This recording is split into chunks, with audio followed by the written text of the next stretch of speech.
I said this before, I'll say it again. The most attractive thing that you can, like, I know that some of you are in here looking for your shawty. I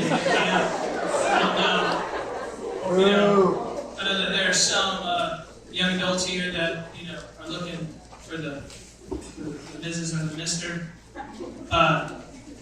Carrying a thick Bible is like a really attractive thing to do. So, and then number 2, carrying a moleskin notebook that has a little strap thing that holds it in. And you just don't carry it, you actually take notes in it. And then you just don't carry the big Bible, you actually read the Bible too. So those things actually help you, and those things are actually attractive when it comes to finding a godly man and a godly woman.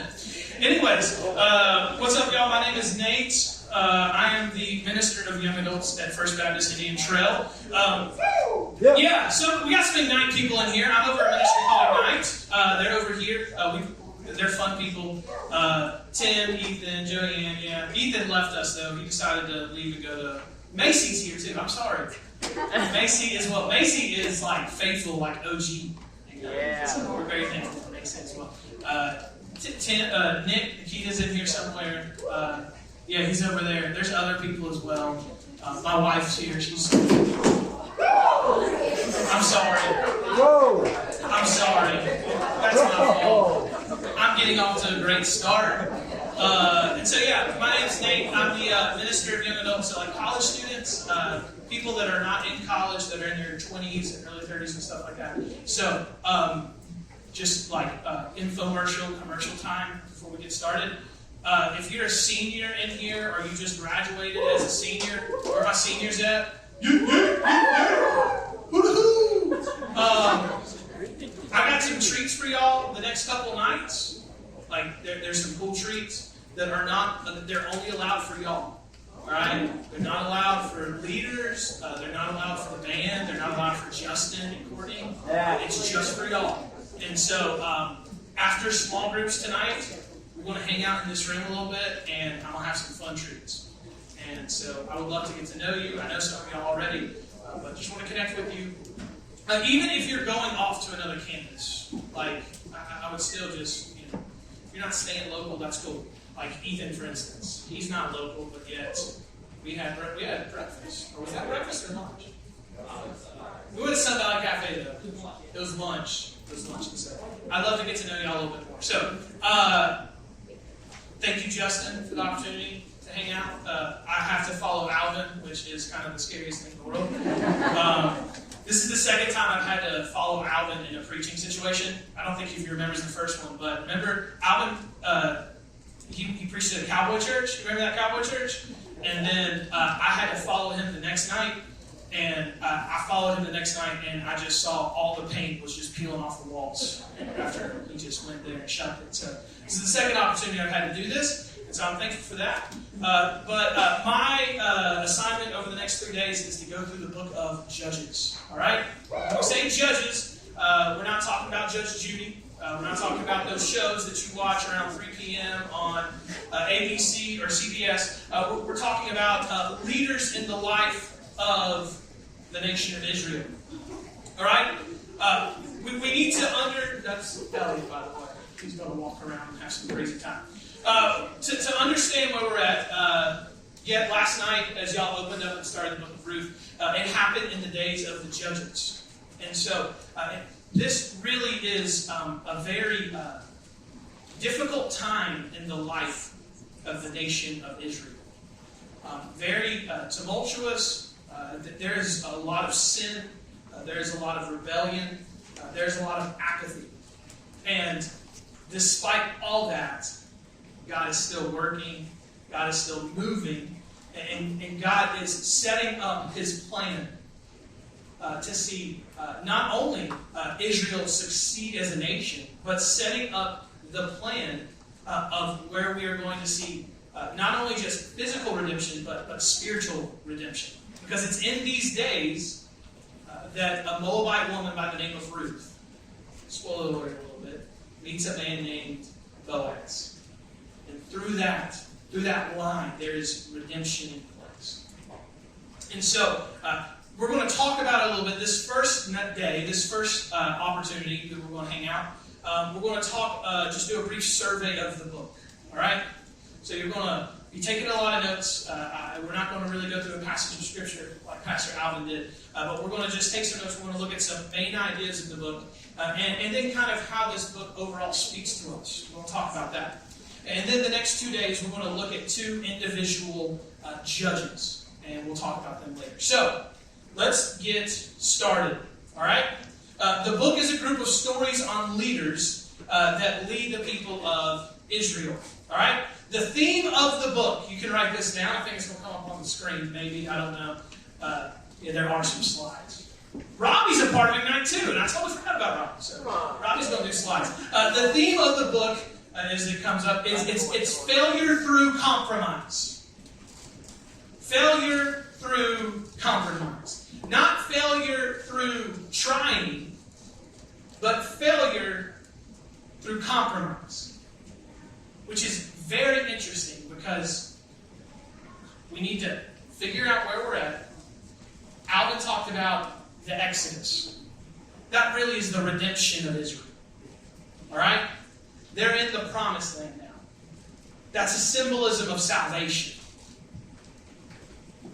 Even in them being saved, they're failing because they're compromising. They're not trying. There are people that are in the promised land, the Canaanites. And through these Canaanites, that they're going to influence these Israelites, and they're going to influence them not in a good way, but in a bad way. And through that influence, instead of the Israelites trying to fight it, they're just going to compromise. It's apathy. See, there's no bite about it. There's no bulldog attitude about them. They're just comfortable in just being in the promised land. See, that's very easy for us to do. It's very easy for us to say, man, I'm saved. That's enough. And I'm just going to be comfortable in living a life just knowing that I'm saved. When really the understanding is that God's called us more than just to say, hey, I'm going to heaven one day. We've been called to live an abundant life. But most of the time we don't understand what that abundant life is because we are failing through compromise. The author is unknown. We don't know who this author is. It could be a priest who wrote during the time of David. That's speculation. It also could be Samuel, who was actually a prophet. When there was a judge as well. So there's speculation on that. The date of this being written, it's covers from mid-14th century BC to mid-11th century BC. Roughly 3 centuries are covered in this book. Israel is a very young nation at this time.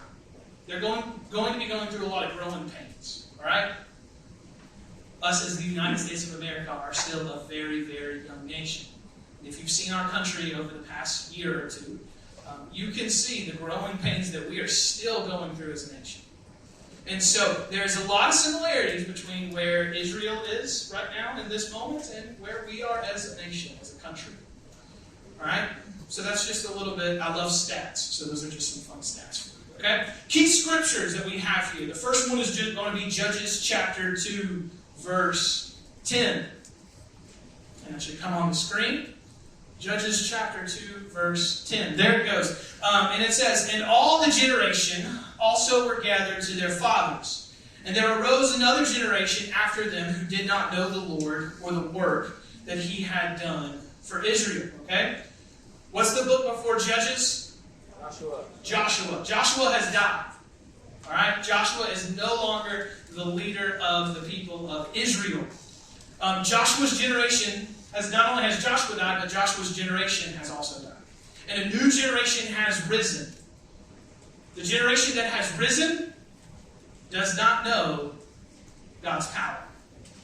We talked about earlier, Pastor Al talked about that seed and understanding that the furtherance that another generation may know about the gospel. We see that the next generation is in here gathered, over 100 of y'all, praising the name of Jesus. It's a beautiful thing. But there was a moment in the life of Israel where the next generation had not experienced God's power.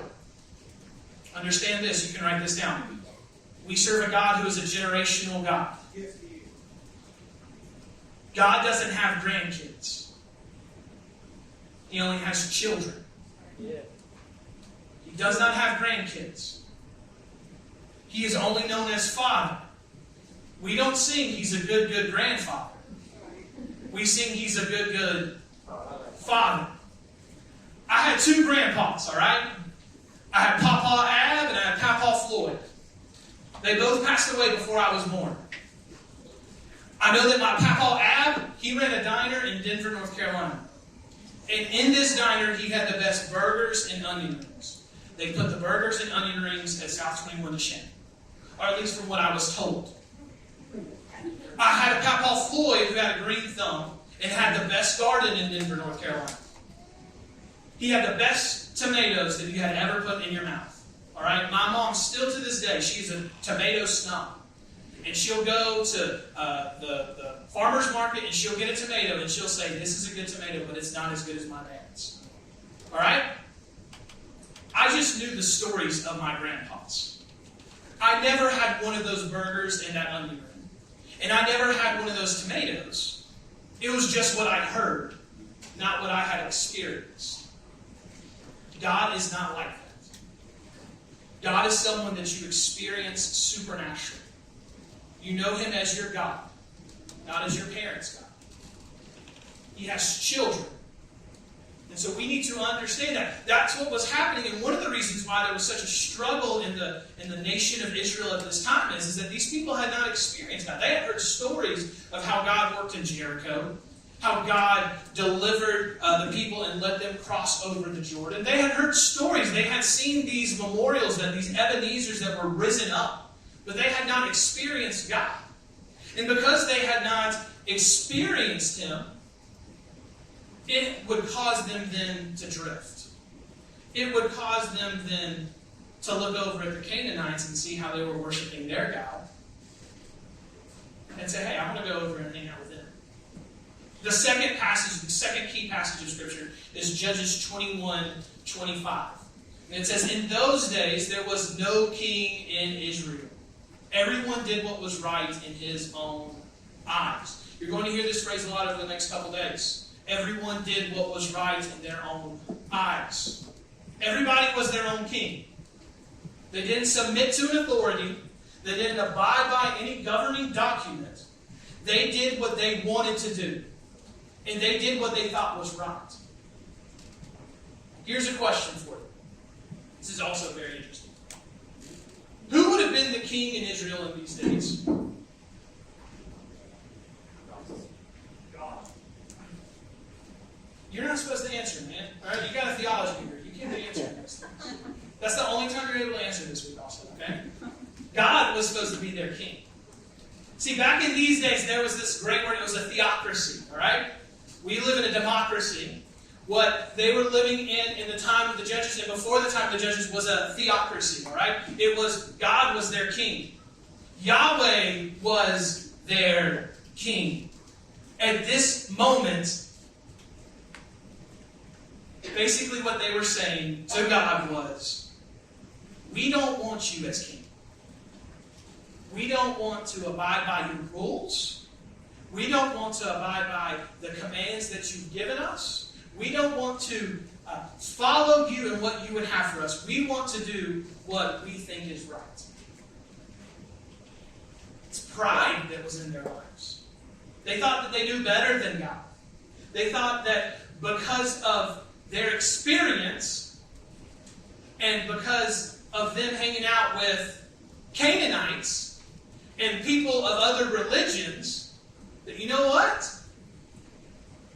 I don't think that your way is best, God. And so because of that, I don't want you as king. I want to be my own king. I want to do what I think is right. Pride is the problem of the people of Israel in the time of the judges. They thought they knew what was right. And in them thinking they knew what was right, it led them to sin. It led them to captivity. And it led them to suffer. Right? Alvin really got to lift y'all up a little bit this morning, and I'm just knocking y'all down. Right? Because of these sponges. knocking y'all down. But Justin's going to lift you back up this morning. Or this evening. So there we go. Alright? Structure of the book. Alright? Structure of the book. Who knew that we would be in class today? Judges 1 through 2 talk about the consequences of compromise. Alright? There were two issues here that we see in the book of the Judges. The first issue is that there was a failure to drive out the Canaanites. Alright? Now, Dr. Alvin talked about the Exodus, and when they left Egypt, and they went through the Red Sea, and they wandered through the wilderness, where were they? What was their plan? They were leaving Egypt, and they were going to where? The Promised Land. Alright? But when they got to the Promised Land, now remember, Moses doesn't take them to the Promised Land. Joshua takes them to the Promised Land. When they get to the Promised Land, there's a problem there. You know what that problem is? Canaanites. There are people that are living in their land. Alright? How awkward would it be if you... Now, some of you seniors, this may happen to you. Probably not. But how awkward would it be that if you got home and you come home from camp, alright? And you went up into your room and there was somebody else living in your room. Okay? That'd be weird, right? Alright, if you got a little brother or a little sister and they took over your room. Alright, if I went home right now or your parents decided to rent out your room as an Airbnb or something, that'd be weird. That'd be strange, right? Well, what was happening in the life of Israel, what was happening here is that there were people that were staying in their home. Their homeland. And so, what God called Israel to do was that they needed to drive out those that were living in their land. You need to get rid of them. Because if you don't get rid of them, they're going to be a pain in your side. They're going to mess you up. They are going to cause you to struggle. You're going to have a difficulty if you don't drive these Canaanites out of this land. We see this specifically in Joshua chapter 11. Alright, we can pull it up here. Do I have it up there, Joshua 11?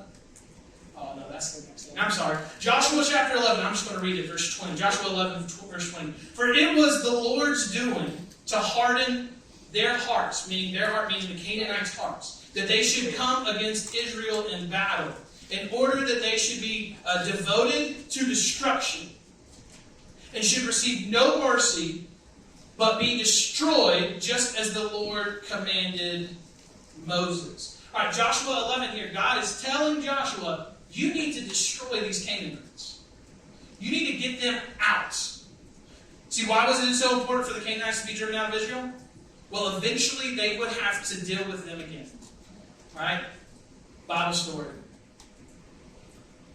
Remember a guy by the name of Goliath? Yep. Canaanite. Bible story. If we go and look at the life of David, he would have to go and he would have to fight Philistines, and they would have to go and fight country after country. And because they didn't drive out the Canaanites, they had problems. So you'd be like, Nate, how in the world does this deal with me? I bet you have some sins right now in your life that God has been telling you to kill for some time. There's probably a stronghold that's in your life that is a sin. And you thought, you know what? I'm going to wait a couple years and then I'll deal with that. You know what? I don't have time to deal with that right now. I'm going to wait and deal with it. Well, probably what happens is that because you haven't killed that sin, in fact, you actually have a closer relationship with that sin. Closer now than you ever have. See, we need to understand that Judges was failure through compromise. When there is sin in your life, you do not need to compromise. When there is temptation that comes in your life to do a sin, you do not need to compromise and just sit back and chill. But you need to fight. See, compromise is probably one of the biggest issues that high schoolers deal with. Well, is it cool if I hang out with them just as long as I'm not token from that pipe? I'm just going to be around it, but I'm not going to be about it. It's cool if I'm going to go hang out at that party just as long as they don't give me a cup. Compromise. God has not called us to compromise. God has called us to fight. There's a quote by John Owen that's here. He's a great theologian. He's a really cool dude. If you ever look him up on Google and read some of his books, they're good. They're kind of confusing at times. But he says, be killing sin, or sin will be killing you. Be killing sin, or sin will be killing you. See, we need to understand that if we are going to want to see deliverance from sin in our lives, it's not going to happen with us just sitting back and chilling. And you're going to have to fight. You're going to have to fight. Now, some of you like fights. Others of you probably are like me, where you're just a little bit more passive. You're like, you know what, I'm going to let them fight. I'm just going to be the person back here, and I'm going to be videotaping and yelling, World Star!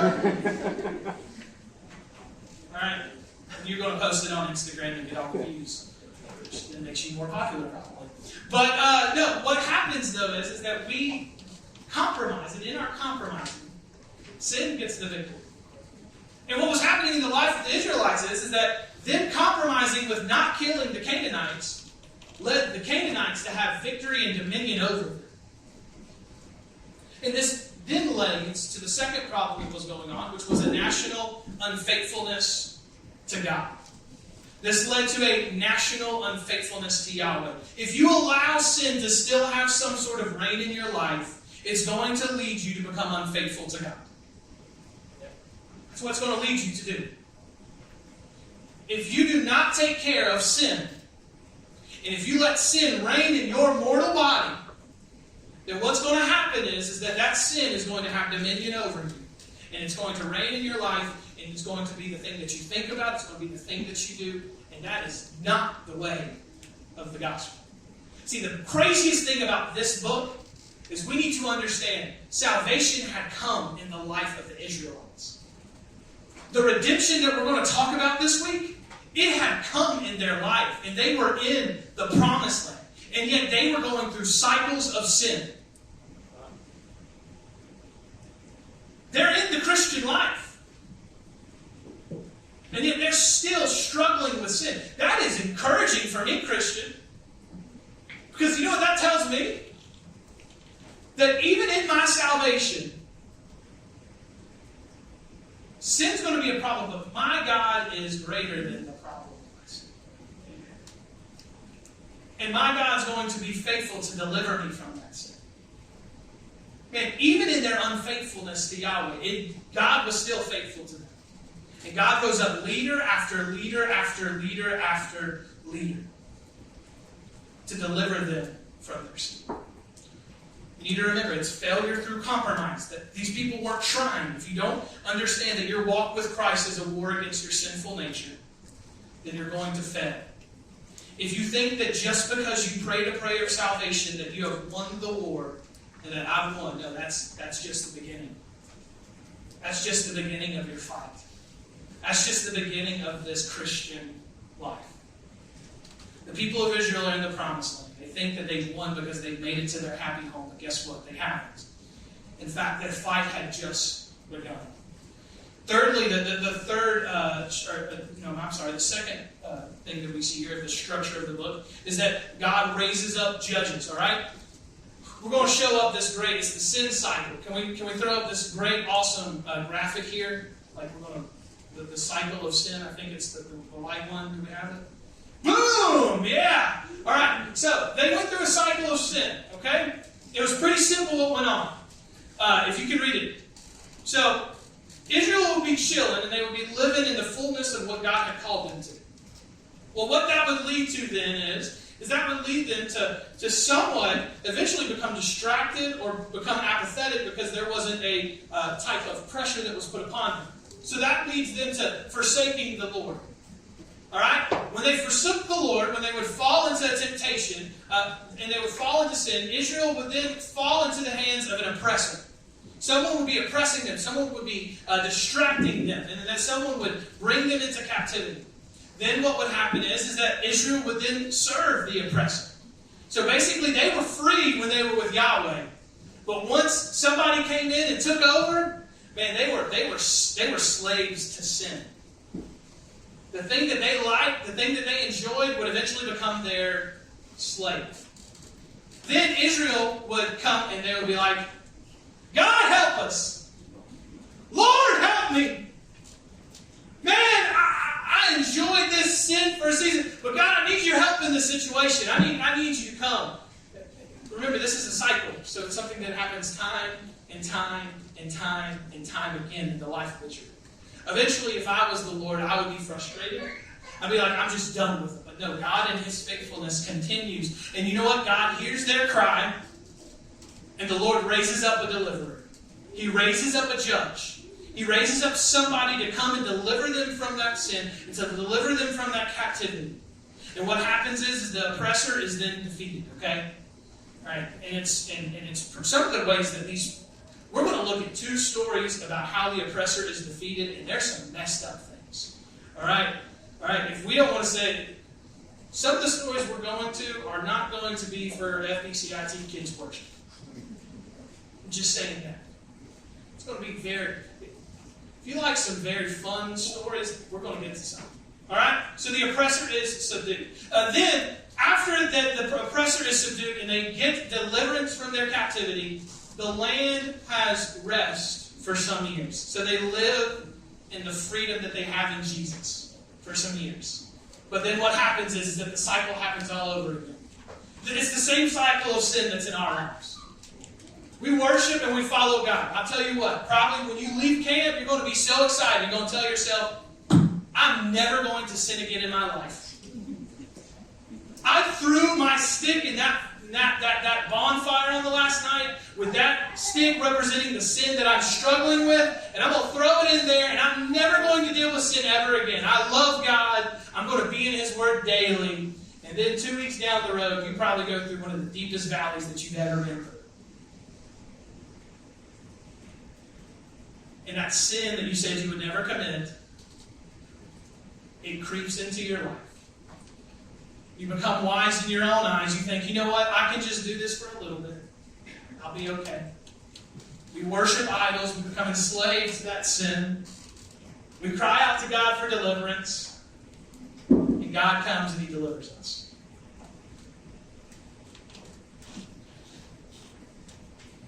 It's very similar to what we do.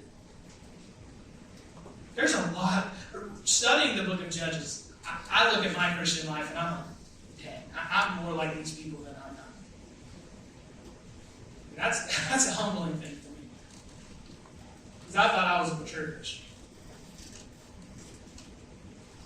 Then the third structure, or the third part of the book is Judges 17 through 21. Israel devolves into political corruption and chaos. All right? Devolve, basically what happens is that they were kind of set up in a good spot when Joshua left. But then what happens is that once again, that's where we find the key verse of Judges 21:25. They did what was right in their own eyes. I'll tell you this. Here's some government for you. I know we're out of school, but this is some fun government stuff. It's really important for us to have a document by which that we need to live by that tells us what is wrong and what is right. It's good for a country to have that. It's good for a country to have a constitution or a set of rules that says, okay, this is what you need to abide by. You can't do this, but you can do this. And then I believe also it is good for a country to have somebody to lead. To have a leader. To have somebody that they can follow. To have somebody, and in this situation it was God, but they did not have a king. They did not want God as their king. And they just wanted to do what was right in their own eyes. Basically, there was anarchy. They wanted to do whatever they wanted. So, that's the structure of the book. Now we're going to look at the purpose of this book. We're going to look at why is this book so important? What does God, all right? God put this book in the Bible for a reason. What is the purpose for Him putting this book into the Bible? Well, firstly, the purpose of it is to show how Israel drifted away from God. They drifted away. Great victory. They finally make it to the Promised Land. But as soon as they make it to the Promised Land, they drift. They compromise. The second thing we see is that this purpose is to show how Israel was punished for compromise. Their enemy would have power over them when they compromised. And usually how the compromise would start was with temptation. They would be tempted. Can I tell you something? Temptation is not a call to retreat. Temptation is a call to war. Temptation is a call to fight in your life. Israel did not understand it. Because they did not understand that, they were punished for the compromise. Thirdly, the purpose of the book is to show how Israel went into cycles of sin because of compromise. They went through this cycle time and time and time and time again. The message of the book, all right? Now, this is the message. This is what is for us. This is where it comes to the point of application. This is the thing that we can take home. The first is that we need to understand that the effect of original sin in our life is that we have the tendency to want it. Because of original sin, we have the tendency to wander. Now, you've asked the question, Nate, what is original sin? All right? Well, to understand original sin, we've got to go back and talk about our great-great-great-great-great-great-great-great-great-great-great-grandpa Adam. All right? Now, I know I'm probably, guys, I'll tell you this. It's important for you to understand this because when I was in high school, I believed this and it got me in trouble. I thought it was the woman who sinned. And I would always say, it's because of Yahweh in Eden. That is why I did not have a girlfriend in high school. So, step one, get you a big, thick Bible and bring it to church. Step two, men, do not tell women that it's y'all's fault that we ain't perfect no more. It's not good. So what happened, though, is that in the term original sin refers to Adam's disobedience of eating from the tree of the knowledge of good and evil. Now, you could be like, well, why is it Adam's fault? Adam knew that God could create woman out of his rib. The sin was Adam chose woman over God. He said, now it was disobedience. Yes, it was disobedience. He disobeyed God. But the fact is that he wanted to be with the woman instead of being with God. That's what he wanted. He saw that this was better than God. So, in the sin of disobedience and eating from the tree of knowledge of good and evil and its effects upon the rest of the human race. Original sin can be defined as the moral corruption we possess as a consequence of Adam's sin, resulting in a sinful disposition manifesting itself in habitually sinful behavior. For instance, I have a son named Elliot. He went outside because he's crazy. He likes to be outside. Okay? This morning, we were at our Airbnb hanging out, and he loves TV remotes. Okay? And I looked at him and I said, Elliot, you do not touch that TV remote. What do you think he did? He touched it. Now, do you think he learned how to do that? No. When I go to La Unica, and they tell me, and I order my pollo fundido, soft, not hard, and they tell me, be careful, hot plate. What is the first thing I want to do? Touch that hot plate. Now, did I learn how to do that? No, that was just something that was just brought within me. All right, I was curious to see how, what's her definition of hot? Because maybe her definition of hot and my definition are two different definitions of hot. All right, if you worked at Chick-fil-A and you've worked in the back and you've dealt with those fryers and those chicken fryers, your level of hotness is a lot different than somebody who probably works at a Starbucks. Well, Starbucks, you still deal with hot stuff too, so that was a bad example. Or anybody, putt-putt, like you don't deal with hot stuff at putt-putt place. So it's 2-level difference of hotness. That's what I would want to do. Like, maybe my definition of hot is different than her definition of hot. No, what I'm doing is I'm disobeying. It's an effect of sin that's in our lives. And that is something that we're just birthed with. Romans tells us that because of Adam's sin, we all sin. Another side note, that's why the virgin birth is so important. That's why an understanding that Jesus was born of a virgin is so, so important for you to understand, Christian. Because Jesus was not born from the seed of a man. Jesus was placed inside the womb of a woman. And so he's not the first Adam, but he's the second Adam. That was before the first Adam. And that is greater than the first Adam. So number 2 is better than number 1. That's the first time I've ever heard of that happen. So we understand that because of original sin, we are prone to wander. It's from my favorite hymn. Do we sing hymns at youth camp anymore? Yeah, do? I know we have some. Does anybody I don't know if this generation knows this. Any of y'all ever used a hymn book before? Turn to page 237. Don't you miss back in the day when we had the green pews? Y'all remember the green pews back in the church? And they had the gray hymnals in them, and you pull it out, and you'd be bored in church, and you just look through and look at the different hymns. Yeah. My favorite hymn, one of my favorite hymns is this song, Come Thou Fount of every blessing, to my heart to sing thy praise. Streams of mercy never ceasing, call for songs of loudest praise. Teach me some melodious sonnet that I'm going to butcher it then. But there's eventually comes a part in the song where he says, prone to wonder, Lord, I feel it. Prone to leave the God I love. You're prone to wander from the Lord. And the song says, here's my heart, Lord, take and seal it. Seal it for thy courts above. You are prone to stray from the goodness and grace of God. You are prone to stray from a lane that's flowing with milk and honey.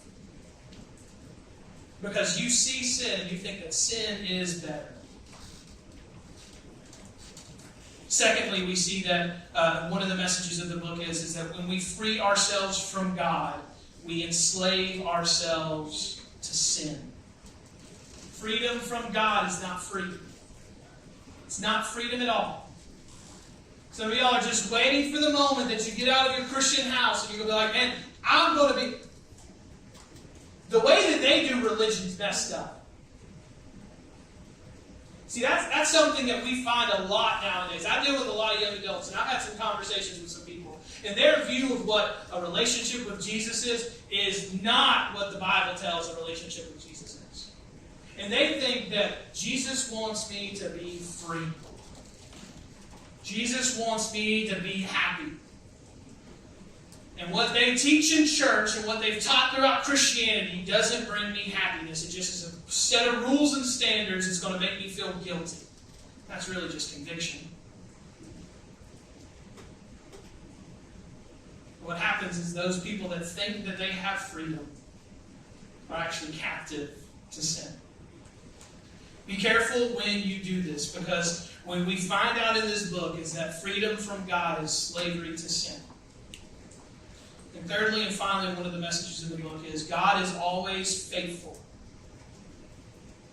and makes a way for salvation. Even when we do drift and go through sin cycles, God is still faithful. He is still faithful. It's a hopeful ending for a very, very depressing book.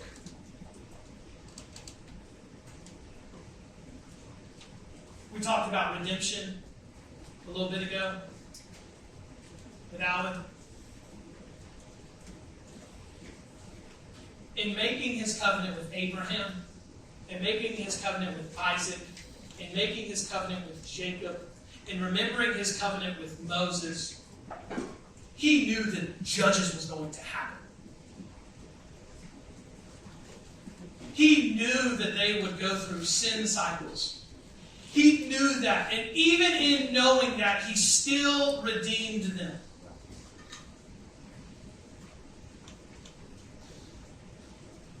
When Jesus went to the cross, when He was in the Garden of Gethsemane and He was praying to the Lord, let this cup pass over. I don't want the full cup of God's wrath. God, I know what's about to come. I am about to take on the sin of the whole world. He knew that you were going to still sin. He knew that you were still going to wander. He knew that you were still going to rebel. And yet He still redeemed you. We are not our own. We are bought with a price, being the precious blood of Jesus.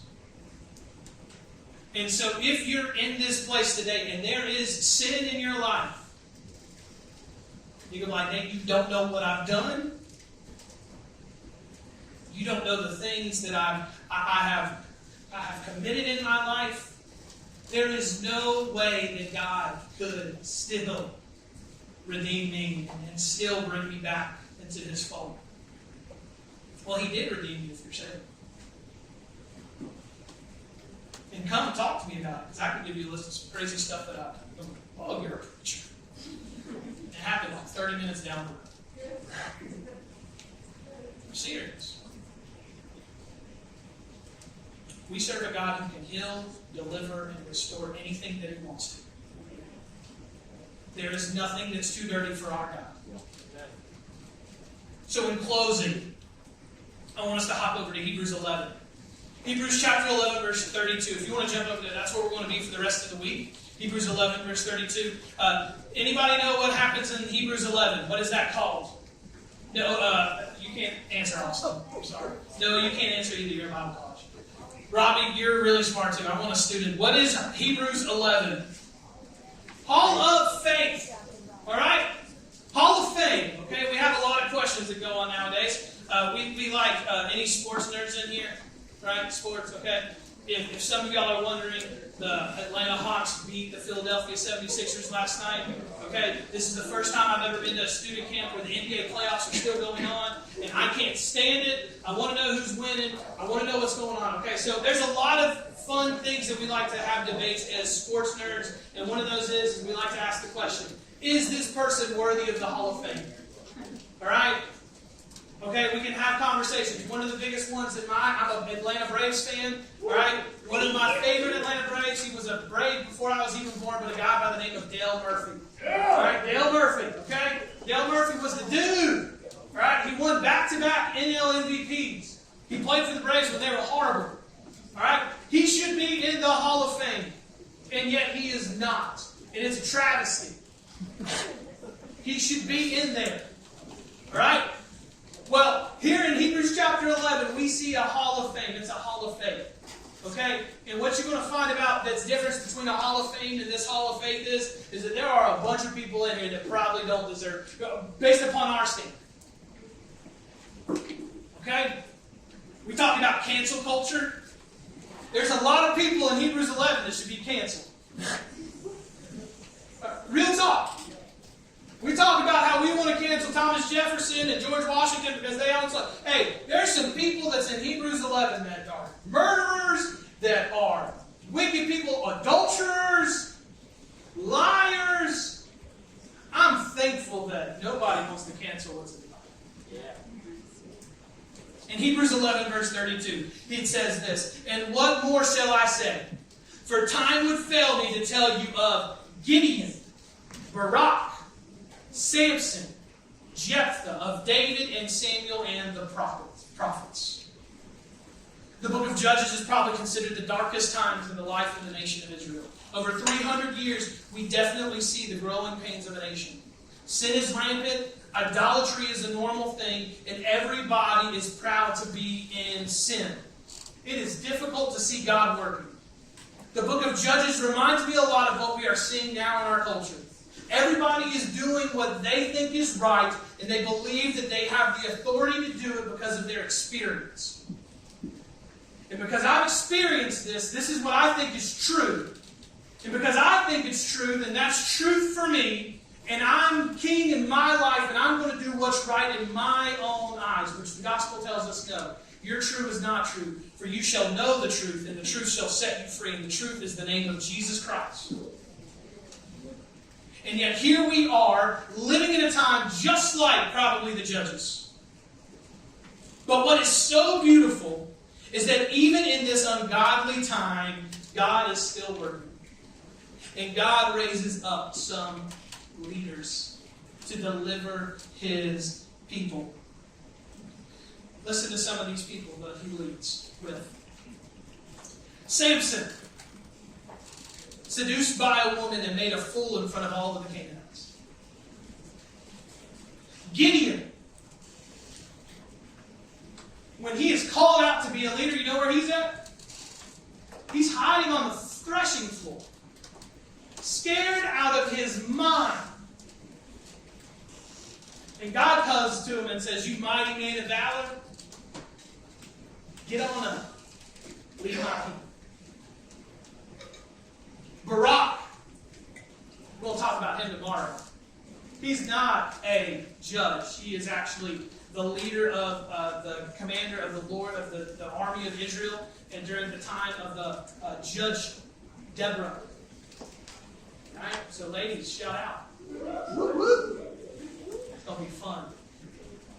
Deborah is the basically just low-key. It's the passage of Scripture that every single woke pastor wants to preach on right now. So we're going to just destroy wokeness tomorrow, which come for that, all right? You ready? It's going to be fun. But Barak lost credit for defeating the Canaanites because instead of putting his confidence in God, he put his confidence in a human. Jephthah ended up having to sacrifice his daughter as an offering because he made a very unthoughtful covenant. There's a theme in this book, and it is very encouraging to me. And it should be encouraging to you. God uses messed up people. You here could be like, "Well, Nick, you don't know what I've done. God can't use me. I've done some stupid stuff." Yes, He can. God doesn't need to use you. He doesn't. All right? I was listening to an old Shannon Shane album on the way up here yesterday, and it's this beautiful phrase in there. It says, "God, I know you don't need me or anybody else. You speak for yourself. If you drove through the mountains, you saw how His beauty speaks." But what is so refreshing is that He chooses to use us. He wants to use us so that we can be instruments for His glory. In closing, here is my example. I love basketball. Okay? Now, I'm not as good as I once was, but I'm as good once as I ever was. Right. There we go. And so, back in the day, I used to play pickup basketball in Greenville, South Carolina, off White Horse Road. And we were it was like an old Church of God church, and so it was not in the nicest part of town. And if it not in the nicest part of town, we had there was some game out there. Okay, you had some ballers. Okay, and so you saw me come up there, and you're like, okay, this is a pudgy white dude. All right, and he's gonna come, he's gonna ball out. Hey, I'll tell you what. All right, buckets. It'd rain out there. Okay, but what would happen is that we would. Whoever would be running the court, we'd have one team that they would run the court. All right, whoever won stayed on. All right, and so what I would do on the sidelines, or me and my boys, what we would do is that we would sit back and we'd be chilling, and we'd be dribbling. And you know how I wanted to choose my team? Based upon the type of shoes that they were wearing. Because I knew if they had good shoes, that they were ballers. But if they had Bobos, they weren't ballers. Okay? And so I would be looking, and I would be seeing, and I would try to find those, and I would say, "Hey, okay, Tim, you with me, Ethan, you with me? All right, Justin, he looks like he can shoot, so you with me? All right?" And then you'd always just have to have one sneaky guy on there. Eli, you're tall, so you can be on the Not right now. But see, I would try to get the best team to play with me. Man, God is not like that. God would go out there and He would choose the shortest, the smallest, the one that would shoot with 2 hands, the one that would have to look down and dribble like this. And you know what? He would go out with that squad and he would get victory. But he would want to use those people because you know why? The glory goes to Him and not them. That is the theme of Judges. God is going to get glory because He is God. Not because of the ability of the people He uses.